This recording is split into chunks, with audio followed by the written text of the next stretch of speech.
কি এটা হলো তাকওয়া। তাকওয়া মানে পরহেজ করা, তাকওয়া মানে নিজেকে নোংরা থেকে একটু দূরে রাখা, এটা হলো তাকওয়া, এটা হলো পরহেজ, এটা হলো নিজেকে খারাপ থেকে সরিয়ে রাখা।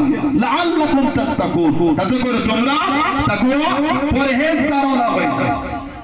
ওইজন্য আল্লাহ রোজা দিয়েছেন।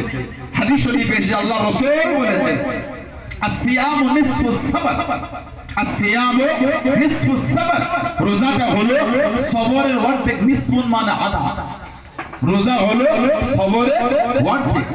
দেখছেন না খাবার সামনে এনে বসে আছি, গালে উঠছে না, কারণ সবর ধৈর্য আল্লাহর বিধানের দিকে তাকিয়ে আছে। আল্লাহ রোজা দিয়ে আল্লাহ দুটো জীবন আমাদের করে মজবুত করে, একটা হলো তাকওয়া আর একটা হলো সবর।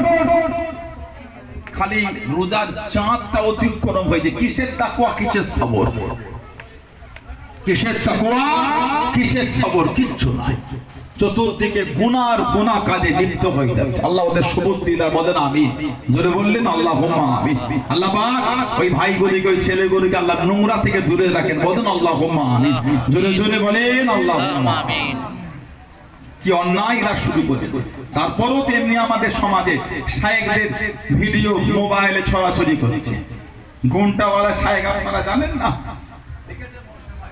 বাংলাদেশের এবছর আবার নতুন ভাইরাল হয়েছে, মানে এক একটা ভাইরাল ঠিক চালিয়ে নেয়। যেমন শাবান মাসে বলল মসজিদে সারা রাত ইবাদত নামাজ পড়ার থেকে পেশাখানায় থাকা ভালো। বেঈমান শায়েখ দেখেন না আপনারা, নব্য সালাফি আহলে হাদিস, এই আহলে হাদিসটা হলো ইসলামের শত্রু, কিসের শত্রু ধরে বলে মজবুত দু চারটা করে গজাচ্ছে, বুঝতে পারো না? জমিতে যখন ধানের বীজ ফেলেন দু চারটে করে ঘাস ওঠে, ওই ঘাসটা তুলাকে কি বলে? নিরোনো বলে। এটা এলাকায় নিরোতে হবে। দু চারটে করে জুমজাল উঠছে, যদি ওইগুলো বড় হয়ে যায় ফসল ভালো হবে না।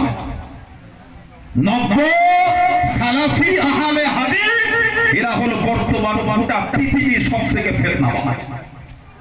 এদের মতো জহর আর কেউ নেই।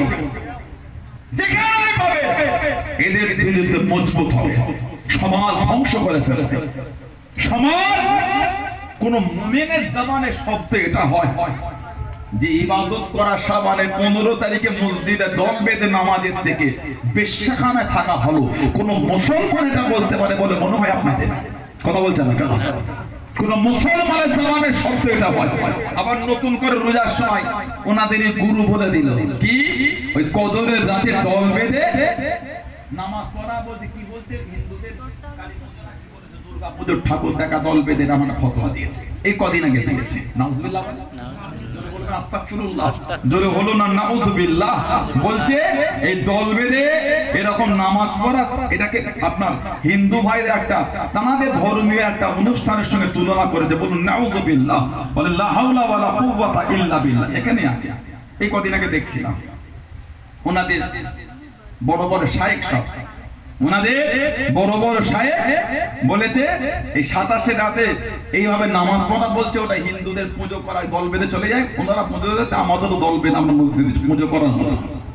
আর আল্লাহর রাসূল বলেছে বুখারী শরীফ আর মুসলিম শরীফের হাদিস, মান কামা লাইলাতুল কদরি ঈমানান ওয়া ইহতিসাবান গুফিরা লাহু মা তাকাদ্দামা মিন যুনবিহি। যদি কোনো মানুষ ঈমান হালাতে সওয়াবের আশায় কদরের রাত কিয়াম অবস্থায় অতিবাহিত করে, কিয়াম মানে নামাজ, এখানে নামাজ মানে নফল নামাজ।